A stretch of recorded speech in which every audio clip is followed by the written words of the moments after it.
Chris Ballard spoke to the media today, kind of went over the entire season, what he looks ahead to, free agency, the draft class, who he's going to keep, who he's not going to keep, all of that stuff he was asked. He was asked about Isaiah McKenzie and Tony Brown. He was asked about Gardner Minshew, Michael Pittman Jr., everybody. We'll listen to what he has to say, and then we'll talk about it. Appreciate y'all being here. Of course, not the way we wanted it to end. Tough way to end, but encouraged. I'm not going to sit up here and, I beat myself up pretty good for a couple days, knowing how close we were, but also knowing that I feel really good about where we're going. Very encouraged about where we're going. One of the big things, and Shane and I talked about this a lot, was just being a team again, being connected. Shane talks about it all the time, but being connected and being a team. And that still wins at every level. Watching guys sacrifice for each other, play for each other, encourage each other, even when it get a little hard and bumpy. To watch them come together was fun. And to be quite honest with you, even with the ending, probably was one of the more satisfying, fun teams to be around on a day-to-day basis. Even when we went through a little rough stretch there with 3 losses in a row, they kept working, they kept battling, they kept fighting. So that was fun. I want to thank before we get started, I want to thank our fans. I can't say enough. They deserve for us to be playing right now. And it's hard because you don't want to let them down. And ultimately the last few years we have, but the atmosphere in Lucas Oil, I thought both for the Raider, the whole season was really good, but the Raider game and then this Houston game was incredible. It was an electric feeling. It was fun to watch downtown, watch the people and how many people were down there. And I can't thank them enough. And we're gonna make them proud and get where we need to go. All right, fire away. Chris, you've had some time to get away from it. Do you balance what you overcame to get to 9-8, or do you think about, boy, look how close another player or two we could have done? I think every season, it's hard to win in this league. And I think it's hard to win, in college, high school, pros, doesn't matter. It's hard to win. And I'm encouraged about where we're going. I'm disappointed, that we didn't finish the deal. And I think you can point to, you can't just point to one game. There's multiple games that I thought we could have came out the other end and we just didn't. And then there's probably a few that we won. Most games come down to a play here or there, and do you make them or do you not make them? So, disappointed in that fact, but also encouraged. I'm encouraged where we're going. Chris, you said being a team again. Can you expand on that? I don't know. I will. I wish I could put and I think we've talked about this in the past, but we're 9-6. I don't want to relive the past, but we're 9-6 in 2021, and I think we're really good. We were on a pretty good roll there. And from some point we just got disconnected, and for whatever reason. And to watch these guys come back, pretty determined to work together and play together, play for each other. And I'm not saying it was always in a bad way, but just for whatever reason, we just got a little disconnected. Some my fault, with players we had in here. But making sure you have the right type of people and guys on the team is critical. It's important. You took kind of a cautious approach, I think, coming into the season for obvious reasons. Bad season, new coach, all that. Now you have this kind of turnaround and been promising the future. I'm not saying you go crazy in free agency or anything, but I don't know. Well, how will that inform how you proceed? No, I think we got more flexibility right now than we've had the last few years. A little bit of that is, we're not paying a quarterback big money anymore. And so we're going to have some more flexibility, and we'll do. We'll always be prudent, but we'll be as aggressive as we need to be in free agency with players that we think can help us. And it's always dicey. I think y'all know this. Y'all see this. You're watching the league, okay?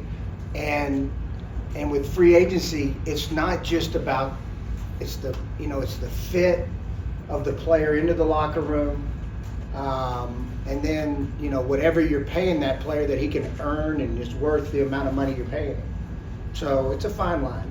And then, so after the season that you have had, what do you think is the next step? I mean, everybody says Super Bowl, right? But, I mean, logically, what do you think's next? Yeah, well, look, I mean, we should legitimately be competing for the division and playoff. I mean, that's our expectation. That's really our expectation every year. But, I mean, I think that is really possible here going forward. We had some injuries to some of these rookies that was a little frustrating, but they were all legit.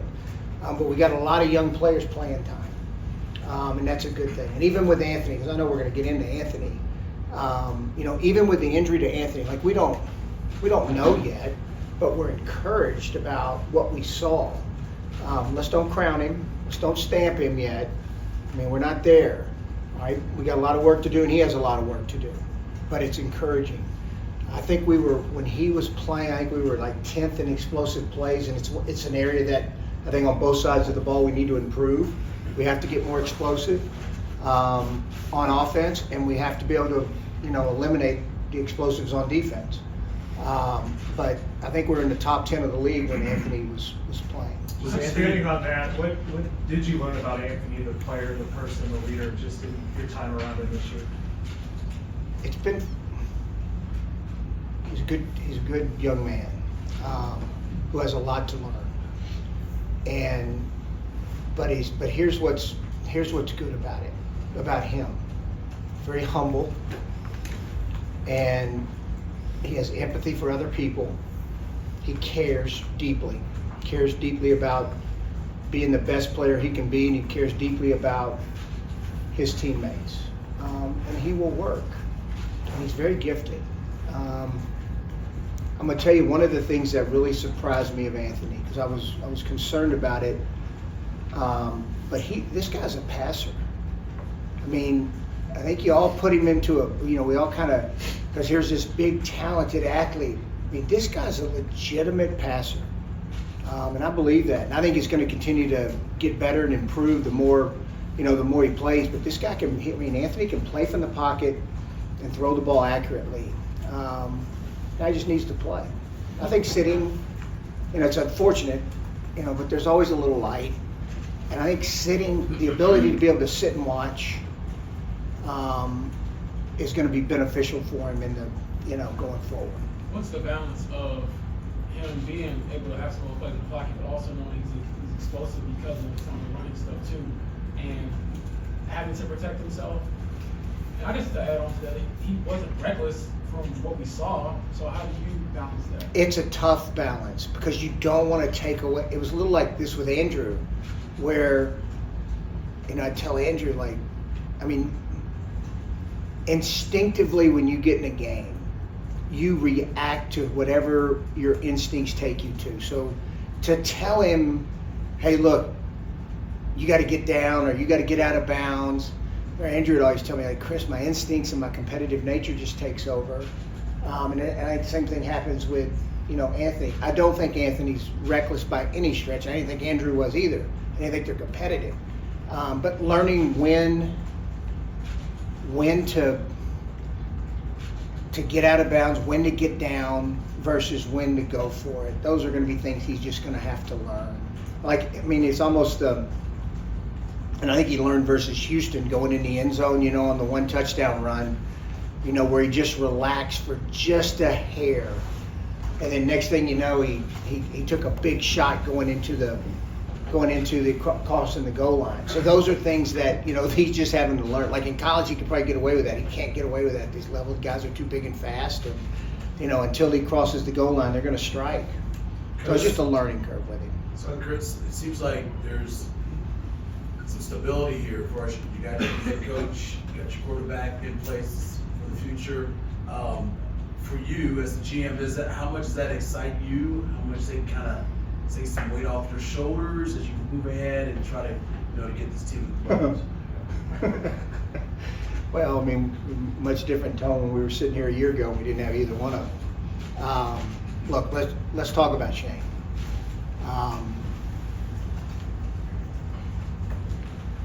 Dialed in, always dialed in. All ball, like I think I've told y'all this numerous times, but let me tell you what's even more to me with him, what's more impressive. Like there's never a lack of confidence or seed of doubt in his mind in what he's doing. And he sees the big picture. This is not just an offensive coordinator that became a head coach who calls plays. No, he sees it all.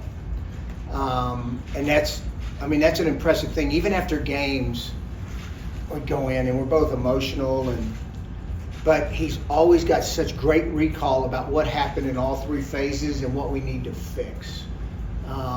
He's a tremendous problem solver, which I think is an important skill set for anybody in leadership positions to have. He's a tremendous problem solver. And he's extremely demanding, not only of players, but also of staff, of all of us. I mean, he's going to press because he wants to win. He understands, what needs to be done, what needs to happen to win. It'd be fun to watch his growth even more. After it's a whirlwind. Like the other day, he told me this, Chris, I haven't had off really since he took a few weeks during the summer. But if you think back to it, I mean, he goes to they play in the Super Bowl, and then we're rocking and rolling. So he really did. This is the first real break he's had. So, and I think it'll be good for him. One, to just refresh a little bit, but also to reflect. And it's going to be fun to watch his growth from year 1 to year 2. Did you see growth in him even this year? Absolutely. Like how so? Absolutely. Just how certain games, how we played it. Baltimore being a great example, knowing that we have a legitimate, real kicker that can do some really special things, and playing and adjusting to how the game was being played. I thought you saw that numerous times through the year, but I thought Baltimore was a great example of that. Chris, is Gus under contract for this coming season? Yes, he is. 28 in points allowed each of the last 2 years. What do you point to? Yeah, no, I mean, look, I know that's been a hot topic for everybody. And look, it's an area we have to improve, but look, in a little bit of defense, the year before he comes in and, we kind of had I don't want to say a veteran team, but we had some veteran players. And then I just said, look, we're going to go young in some spots. And we went young in the secondary. And look, there's some rough moments at times in the secondary. And I don't completely put that on them. I put that more on me. But, how do you ever develop any continuity especially with your own guys, if you don't just play them? So I decided to go young. We took our lumps at times, but I think it's going to pay off down the line for them. I think we had 5 or 6 new starters on defense. We did do some good things now. It's not like it was all bad. The points do got to come down. We'll continue to have long discussions about, where we're going and how we'll get that done. But saying that, we had new starters on defense. We did do some good things too. We got after the passer pretty good. I think it's got to get a little better, but 51 sacks, pretty good. Took the ball away. We wouldn't need to be a little better there in that area. And we've got to take away the explosives. But I would expect to see us take another jump here this year on defense. You expect them back? What's that? You expect them back, I assume. Who's that? Gus. Yeah. Gus changed coverages kind of about halfway through, not entirely, but he played a little bit more. Does that suggest that, like, in terms of playing zone, let's say more that if he's got the guys in the secondary, you think he'll probably do a little bit more of that? I think and that's part of our discussions, that we've been having about, what's the best thing. Look, football's, at the end of the day, whatever you play, man, zone, blitz, like everybody, you do one thing to an extreme and everybody wants the other extreme. At the end, at the end of the day, what it comes to, Like who blocks, who tackles, who's fundamentally sound, that still wins in our league. No matter what you play. Like whatever the coverages are. I mean, everybody's got I almost dropped an F-bomb. Everybody's got an answer on coverage. And they ain't, again, they ain't calling it. So we'll work through it. We'll continue to grow. And I think we'll take another step. And kind of talking more about the youth and the secondary, you also mentioned rookies and injuries. He battled some since coming in April. And so just kind of talk about what you saw from him when he was able to be on the field and some of the big plays he was able to make. Yeah, it's funny because I had this talk with him the other day, and so you got Jones who really doesn't miss anything from OTAs, camp, and you just watch him continue to excel. I mean, he had some up and down moments, but I mean, I thought he played really well for the most part. And then Juju, who really didn't get much camp time because of he had the wrist coming out, then he had a nagging hamstring, and then we finally get him in the game and he pops a ball out, which I think really turned the Baltimore game around, popping a ball out, and then he gets another little hamstring injury, a couple more. So that's something that, availability and being able to be available each and every day to practice. I mean, I don't ever want to the only way you get better is by practicing and playing. Like, you don't get better we've gotten into a world where we back everything off, like practice doesn't matter, and you got to practice. Like, you have to practice. And it's not easy. It's not hard. It is a freaking hard physical game. It is. And look, I believe in sports science, and I'm into all that, but at the end of the day, you got to practice. So at the end of the day with Juju, he's very talented. He cares deeply. We think he is going to really be an excellent player. But he's got to be healthy, and he's got to practice. That's how you get better. He's a great kid, and he cares. And when he played well. I know the other night, those guys are on scholarship too. I mean, sometimes, I know everybody wants you to be perfect, but, they get paid too. And then, I'm sorry to interrupt, and then just kind of looking at the draft class as a whole, I'm sure early on you expect to see Anthony, maybe Juju, but there were a lot of guys later round picks such as Josh Downs or Blake Freeland or Jalen Jones to play. Just overall, just with the production from the rookies this year, how would you just evaluate their performance? Yeah, pretty good. I thought we got really good play out of Jones, especially being a 7. I give Anthony, our scout in the Southwest, all the credit for Jones. All of it. He gets all of it. He pressed. He kept bugging me about it. And finally I looked at him and said, I'm taking him. And if he stinks, it's on you. I'll take the blame for it, but it's on you. And if he's great, you get all the credit. He gets all the credit. Because I think kid's going to be a really good football player for us. Anthony's injury, unfortunate. Juju dinged up all year. Josh Downs was really good. I think we see the upside of what he can be. And I think you're just going to see him take off even more. I thought Mallory, again, he's another one that's got to stay healthy. But when healthy, he's a real threat as a receiving tight end. He is. He's fast. He's a good athlete. He can run. And he's really good after the catch. So those are good things.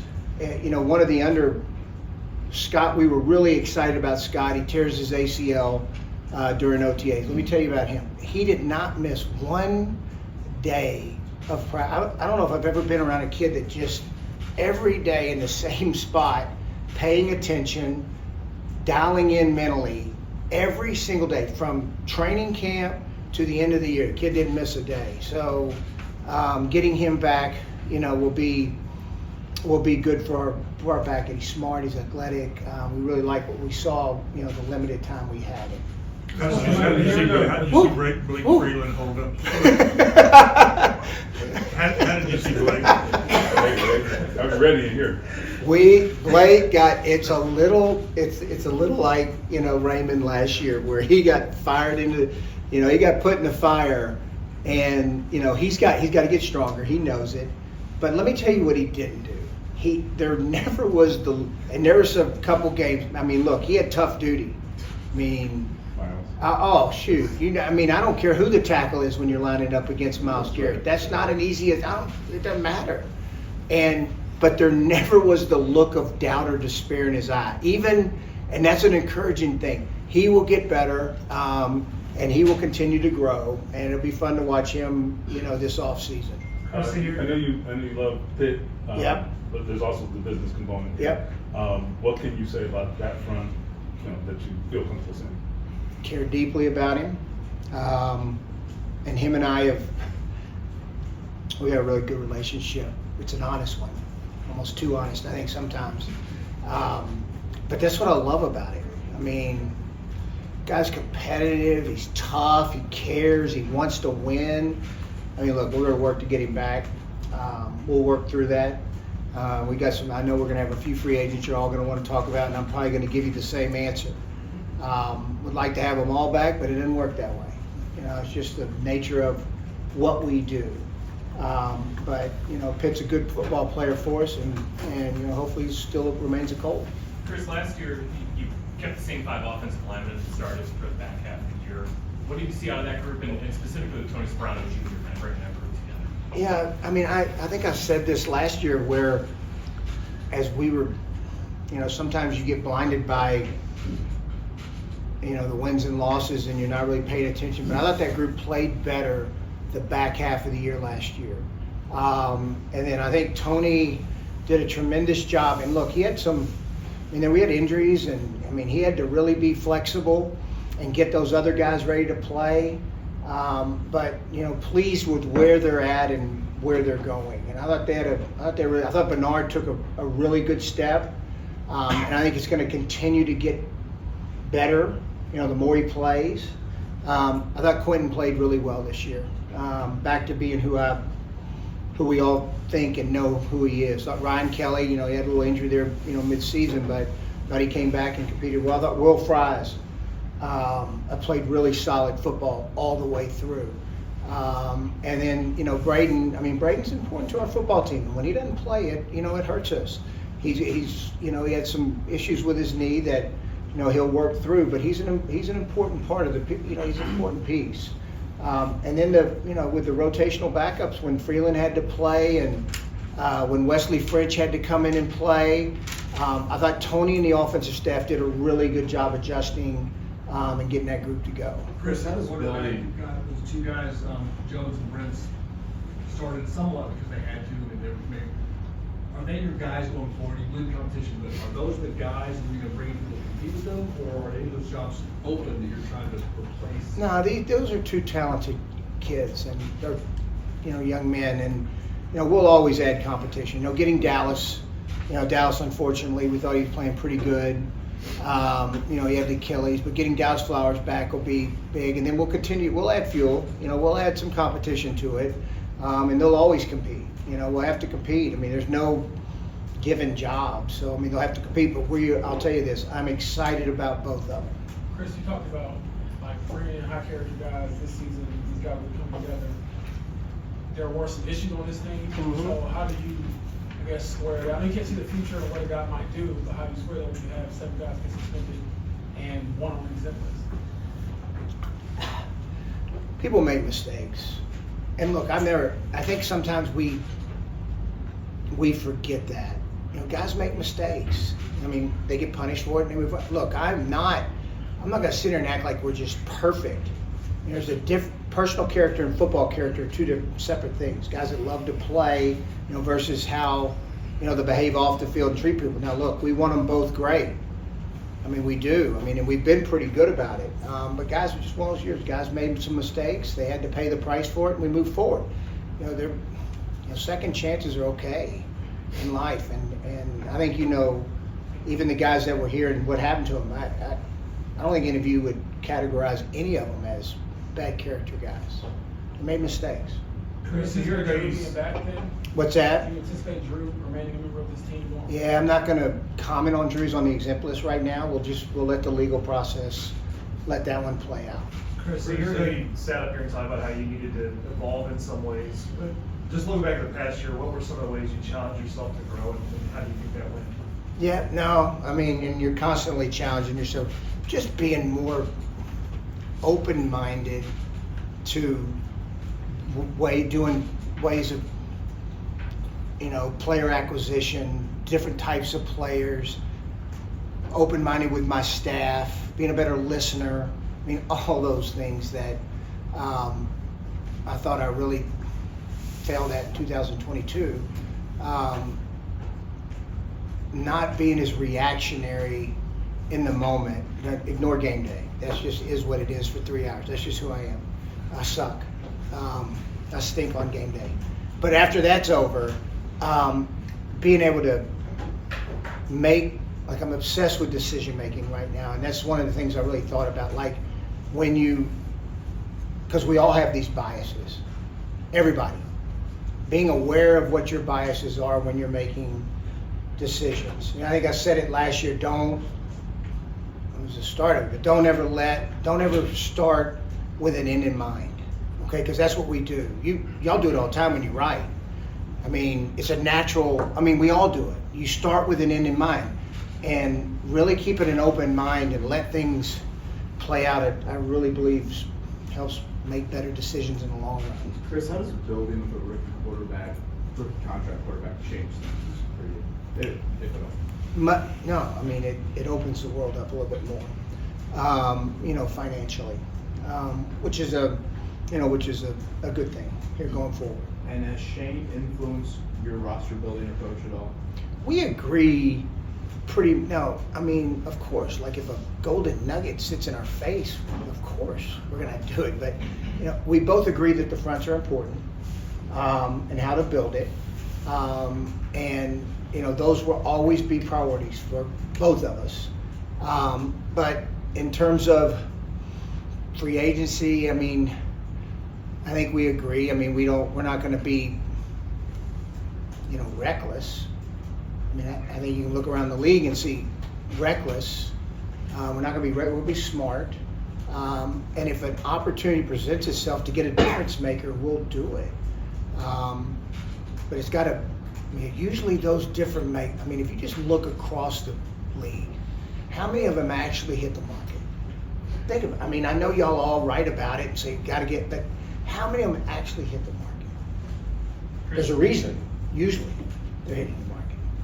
You talked about becoming more explosive offensively and surrounding Anthony with more weapons. What do you see in the draft and free agency? Kinds of players that can help in that? Well, we're going through it right now. We haven't started. I've got a pretty good handle on the draft, and we do think it's going to be pretty good, some explosive guys, and then working through free agency right now. We're just kind of finishing it up. We do think there's going to be some opportunities to add some players to make us more explosive. And how's it getting with Anthony? When you think about the explosiveness, how important do you think that will be to his success in increasing that potential? I think just when he plays, people defend you a little differently. So, but I do think I think we saw it already. Like it kind of naturally happens when he's in there. Either with his feet or with his arm, what he's able to do. And look, he's got a lot of work to do, and there'll be some moments next year where he'll still look like a rookie. It's going to happen. But I think his ability to push the ball down the field and create, allows for those explosiveness plays to happen. Chris, What's the evaluation of Ballard 2 years in? I thought that's a good question. Alec and I had a long talk because he does, like the things he does really well, really why we drafted him is getting down the field. That's what he's really good at. And I think when we were able to use him in those situations, he was successful. And I think we got to continue to work on ways to let him do what he does well. And that's, stretch the field. Still a young player, solid year. Thought we probably could have, he's so unselfish. You're never going to hear him gripe or complain. He's going to do whatever the team requires him to do, but I do think there's more in there. Chris, with all the stuff you have to do roster-wise that's ongoing, doesn't it free you up that you're not sitting here wondering who your quarterback's going to be? And that's what it's been the last forever? Yes. Now, I don't want to discount. I think it's a position you got to continue to evaluate every year. The backup quarterback is going to be very important. I think we saw that. I can't understate you know, the value of what Gardner brought, you know, to this team. Gave us a chance to win each and every way. Gave us hope, chance to win. Fun guy to be around. I'm sure fun guy for y'all to. He's got a unique perspective on life, and guys believe in him. I mean, like that's the one thing. Like likability and belief are two things that are, you know, when they believe and think the quarterback you have a chance to win. You know, that's important. And you know, grateful for Gardner and what he was able to do. So I don't want to underestimate the value of the two either. Is there a chance, to bring him back? You look for a different. No, I mean, Gardner and I mean, of course Gardner wants to be a starter. That's what his makeup is. Sam's the same way. You know, him and Sam they're a lot alike in that way, where they both, like you wouldn't want it any other. Jacoby was that way. You know, they want to be the guy. I get it, you know, and they're competitive, and it's hard for them to, you know, it's hard for them to accept somebody telling them, hey, you're the two, you know. This is what's great about Gardner. He was the two, knew he was the two, but he continued to work like he was the one, and then also help Gardner like he was the one. That's a special quality. He's a tremendous young man, good player. Thank God we had him. You're talking about explosiveness. Anthony and Jonathan are on the field for 2 plays together this year. Just how much can that add to it next year? Who was the second one? JT. Oh, Jonathan. Yeah. Yeah, of course. I mean, you saw Jonathan the other night.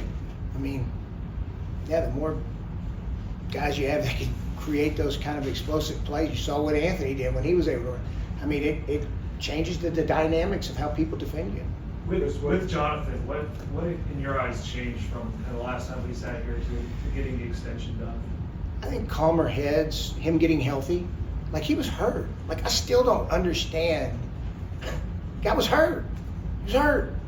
You know, but him, you know, when we put him on PUP, allowed him to get going again, and you know, us to see he was healthy again, and then calm our heads and really sit back and think, okay, it's like you've got to be careful, and we all have egos, and I have one too, but you got to be careful of letting your ego get in the way of making the right decision and right choice. Okay, Jonathan Taylor being a Colt was the right thing. Okay, and I will tell you this, and I kind of felt this all year. I'd be shocked if he doesn't, we're not about to see real greatness out of him here going forward. Chris, do you think a big chunk, you got a ton of cap space, do you expect a big chunk on in-house guys? We'll see how that plays out. There's guys we no doubt we want to bring back. You know, to make a prediction right now would be negligent. I mean, I can't sit here and make a prediction on that. Comfortable using the franchise tag? What's that? Comfortable using the franchise tag, or you worry about ramifications? I don't worry about the ramifications. No, but it's a tool. I don't want to use it, but it's a tool. If we have to use it, we will. One of those guys is Grover Stewart. You guys kind of got a 6-game look at what we're running like without him. Does that underscore his importance? Grover's I think you know my feelings on Grover. My first year here, he's one of our first draft, picks, and he's done nothing but be a great Colt, a great teammate, everything you want. So yeah, Grover's a guy we'd like to have back. Chris, what is the relationship like with Shane from like a human standpoint? I know we always say ball, we joke that he's like a robot or something, but when you see him coaching, how do you see him coach from like the human aspect as well as obviously being great and play calling? I think any good coach, they're able to connect on both levels. Like I think what you're seeing today, I don't want to understate the ability of coaches to change lives, because they do at every level. Like they impact players' lives. Go ask the guys that have played for Coach Belichick, Pete Carroll, and some of these legends.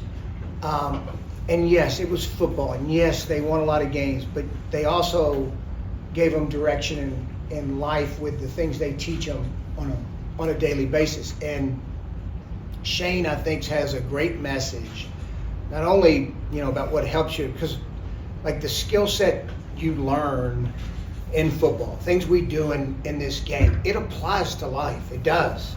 And all that stuff carries over. And I think the best coaches are able to blend the two. And I think he does a really good job of that. He does a good job connecting. Authentically, not in a fake. There's no fake in Shane. It's an authentic how he connects and who he is. And I think that's important. I mean, like, players can smell bullshit a mile away. They just can. And you can't bullshit them. Excuse my language. They can't BS them. Do you think that an example of that is the fourth down call going to Tyler Goodson? If it works, everyone says it's the greatest play. It didn't work. It's the worst play. But just the empowerment of a guy like that and believing truly in every guy on the team. Yeah, I mean, look, we just didn't execute. Everybody's beating Tyler up, but he wasn't. I mean, Gardner will tell you it wasn't his best throw either. Like, I mean, we just didn't execute the play. But that game didn't come down to that one play. We're all going to point to that one play. It didn't come down to that one play. We spotted them 7 the first. We spotted them 7 right away. I mean, there was a lot of plays in that game.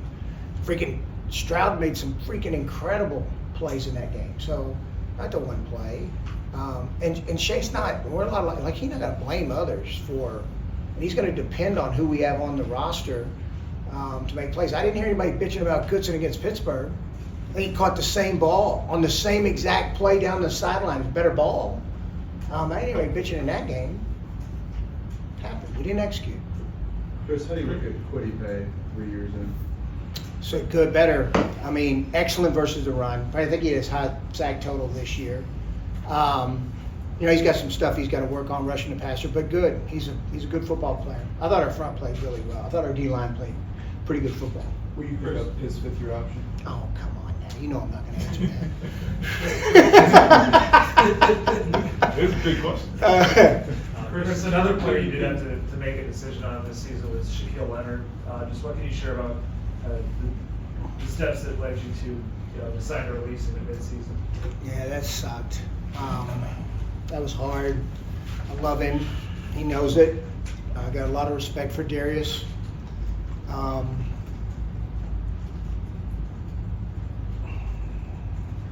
envisioned Darius for the injury. I mean, it shows you how hard it is to become a Hall of Fame player, but he was on that track. I mean, there probably wasn't in a 4-year span a better playmaker you could even say it on defense, like just a pure playmaker when the chips were on the line and you need to make a play. I don't know if I've been around, and I've been with some really good players on defense, especially at linebacker, but he was as good as any of them. And so when he wasn't quite been able to make it back, to what he was, and he's still working towards that. Now that you saw flashes, but then at the end of the day, versus what we thought we had in the building, we just thought it was time. EJ Speed was scratching at the door, and we wanted to get him on the field. And I didn't think it was fair to Darius to say, you know what, Darius, you're going to be the backup. You're not going to play. You're going to be inactive. That's not. I couldn't do that to him.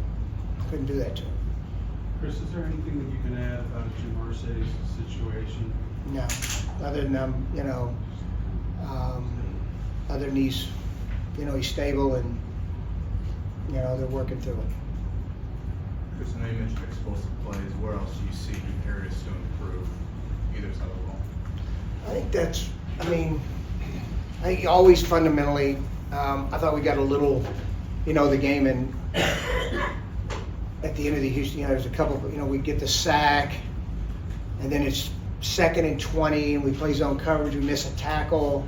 Next thing you know, it's 3rd and 4. All right, so I think fundamentally you can always improve, but like our biggest areas, I think the ones with the explosive plays are the biggest things we need to address, and you can address that with players, scheme. There's a few things you can do. How do you see the safety position? I was waiting for that. That was good. I thought Julian Blackman played really good football this year. It sucked when he got hurt. That hurt. It did. when we lost him. I thought he played excellent football. Moving Harrison, I mean, we kind of put him at linebacker for a while as a dime, he's kind of almost like a dime linebacker, then we kicked him back to safety. And I thought, like everything, fortunate to have him, because I thought he played pretty good football when he went in there, but he just hadn't been playing a lot of safety up to that point. But I thought he played pretty good football. I do think we got to get more consistency out of the free safety position. And that's not quite a knock, because they're both young players. Because I thought they saw, like, Thomas has some good moments, Cross has some really good moments, but we need more consistent moments from that position. And that, I'm sure, has a direct impact on the explosive plays and that kind of thing. You see a direct relationship there. Yeah, look, one, it's always tackling. Like when you're a good tackling team, the first guy gets a guy down, it eliminates a lot of it. But yeah, he's the eraser. The free safety is the eraser. Chris, when you look at the years Lonnie Woods had, how much did you, stay in contact with him throughout the year that obviously did not go the way he wanted it to go? Repeat it? Lonnie Woods, how did you kind of help him get through this year, and I guess what's the goal going forward for a guy who obviously you're behind him? Yeah, we were expecting, good things from him, and then when he came in, he's been hurt since his new coaching staff came in the door. So, for Jelani, it's a big year for him. He's got to stay healthy, and let's see where he can go. But the biggest thing is him getting healthy, and he never really got a chance to show this staff who he was. He was hurt from the get-go, so he's got to get that chronic. He has some chronic issues going on with his hamstring, and so he's get healthy and get ready to go. Did the defensive staff kind of figure out how to use Kenny Moore a little better this year? I don't know. Kenny's a good freaking football player. And remember, I think I told you, not everybody played great that year before. I thought Kenny played really good football this year. I wouldn't necessarily say they used him differently, but I thought Kenny played really well. I think he just played better. Chris, going into year 8 for you, do you feel urgency? Absolutely. Absolutely. You don't think it guts me. The last 3 years really, this year better, but 21 and 22, I feel bad for our fans. I don't want to let them down. That's what sticks in my craw. So damn right. Chris, the wide receiver market's kind of the opposite of the running back market right now. Just here's your thoughts on where that's moved, and is there just sort of a new going rate for guys at the top of that, or are there different ways to build your team where you don't have to necessarily play that game, I guess? I don't know. The market is what the market is. It's like you got to have gas in your car, and if it's $4 a gallon, you're gonna pay $4 a gallon. It is what it is. So, there are ways to build your team, and if that's one of the ways you need to do it, then you do it. You've got to have good players at every level, and it is what it is in terms of market. I wish I had a better answer for you, but it's kind of like the quarterback. When you got one, the price tag's up from 45 to 50 million now. Just the market is what the market is, and you gotta have them. You gotta have wideouts. Chris, in what ways did Anthony benefit? Obviously, he would have gotten the most benefit by playing. Yeah. From the mental reps and being around the building and seeing the game from the sideline. I think all that was big for him. I think feeling like before the Houston game, I told him, I said, look, this is a playoff game. It's going to be a playoff game-like atmosphere. I said, feel it. I said, because this is the intensity's high with every game. Don't get me wrong. I said, but when these games on the line, these playoff games, I said, feel the intensity, pay attention to when the mistakes, the teams that make the fewest mistakes in these games win it. And I said, that's what you've got to learn and grow from. And unfortunately, you've got to be in the game eventually, but just paying attention to it and getting a feel for it, I think will benefit him a lot going forward. I think most guys in that locker room love football. They have to make it here. But him going through what he did this year, it feels like it was an opportunity to really see that from him. Could you tell? Because he missed it so much. Here's what I would tell you. I know he loves to play. Like that's it. I mean, he loves to play. He's a young guy. You know, I think where Anthony's biggest growth I've seen is loving the process to get the ability to play.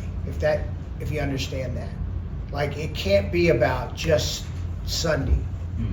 Process in general. It's got to be you got to love the journey to get to Sundays, you know, because that's what leads to wins. You got to love that journey. That's what's been fun. I'm not gonna say he didn't know, but he didn't know. You know, he's learning as he goes, and I think fall in love with the process of work and getting better. That's why you do what you do. I mean, why? And I think for any player, any coach, any executive, anybody, any job, I mean, the fun's in the work. You know, the fun's in the journey, the fun's in the work. How have you seen him navigate the spotlight? Because I've known myself, even sometimes he's 21, right? So how have you seen him navigate the spotlight, even when things don't go his way?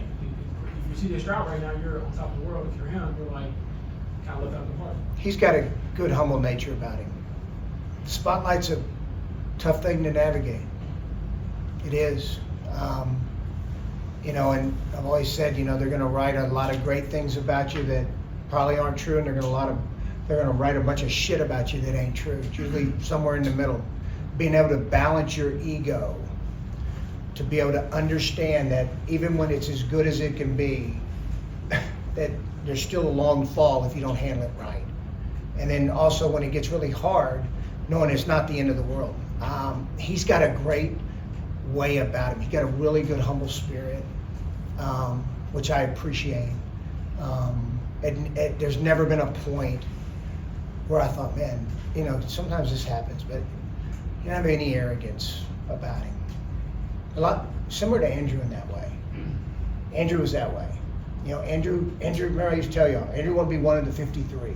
He understood the role of the quarterback and where he stood in the pecking order.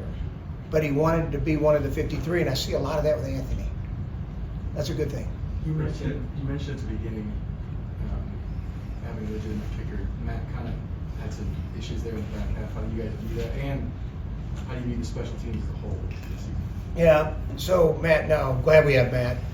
I mean, he got on a little bit of a, you know, he had a little hip there at one point, had a little stuff going on.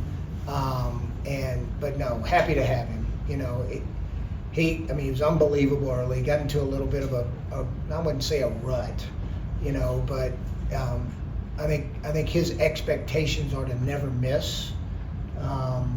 But I mean, we're fortunate to have him.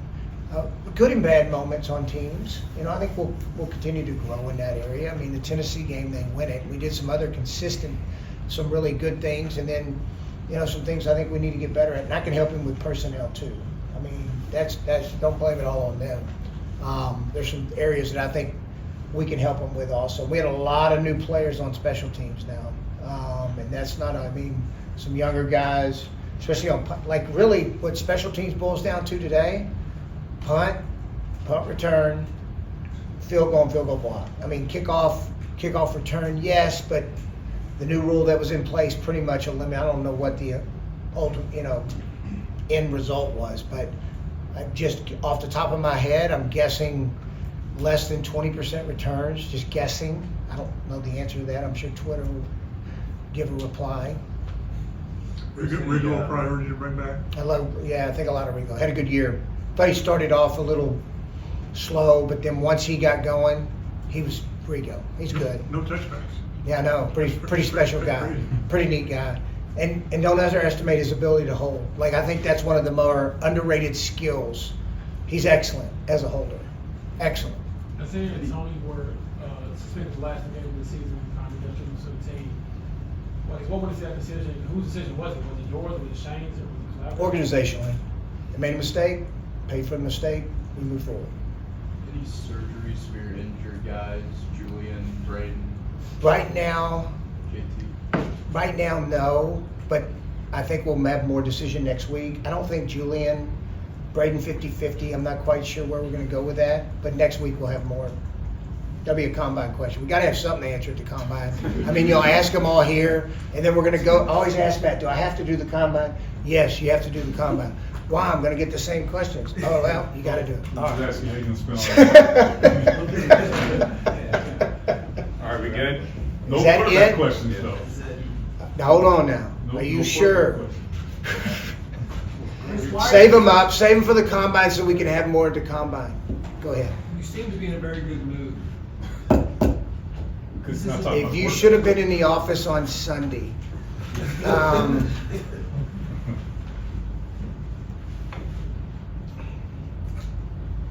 I was the only one in here. Everybody, I mean, just because we told everybody to get out. Look, I hate losing. Tired of it. Tired of not being in the playoffs. That's on me. But I'm encouraged about where we're going, and I'm confident about where we're going. Hey, if you don't mind, I didn't mean that way. I know. I did not mean it that way. But now you just struck a nerve. You just want, it's like being at the, when you go in the dentist and I just had a root canal here not too long. My dentist is outstanding, but they drill up in there and they give you the deadening medicine and they think they've got all the nerve, but there's just like that little bit of nerve they don't have and they just hit it. Greg, you hit it. That's Chris Ballard. So they want Grover Stewart back, but not willing to say that they definitely want Michael Pittman Jr. back. And then there was past tense talking about Gardner Minshew. It's a lot of that stuff. We're going to go over it for the next few weeks. Chris said it at the end. We'll talk again when we get to the combine, and there've got to be questions for the combine that he gets to answer. We'll continue to want answers to questions about what's coming, and those answers he doesn't know at this point, so you can't really be hypercritical of him being evasive because who can tell what the future holds? One thing that I thought was interesting is that Chris said that Jim Irsay is stable and they're working through it. I don't know what that tells us. I think that we can surmise where that is, and it's not a very good place. We know what the rumors are, and that did nothing to quell them.